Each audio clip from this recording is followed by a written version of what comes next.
Привет, меня зовут Федор, я аспирант Нижегородского политеха. Я изначально учился на управлении инновационной деятельностью в политехе и все время думал, где же найти точку приложения практики. И года 2 назад у нас образовался студенческий бизнес-инкубатор, и я приходил к ребяткам-программистам и консультировал их по поводу робототехники, то есть там какой-нибудь менеджмент, какие-то взгляды со стороны.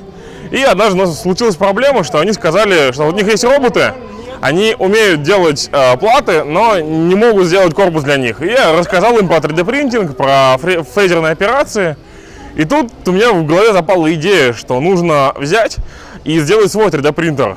Сначала мы хотели просто взять и привести его в Нижний. Мы стали разрабатывать уникальную платформу робототехники, которая бы объединяла в себе 3D-принтер, фрезерный станок и лазерный резак.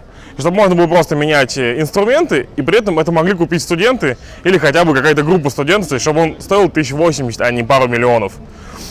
И благодаря пару грантам, которые выделяются молодым изобретателям, у нас с моим другом все получилось.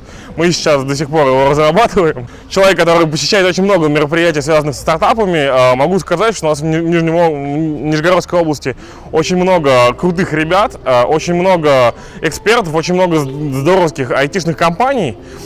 И поэтому в нашем городе очень клево начинать изобретательские стартапы, потому что, во-первых, есть эксперты, во-первых, правительство оно выделяет свои гранты, есть очень хорошая система, отработанная по грантам «Умник», «Старт». И кроме этого, просто есть очень много талантливых людей.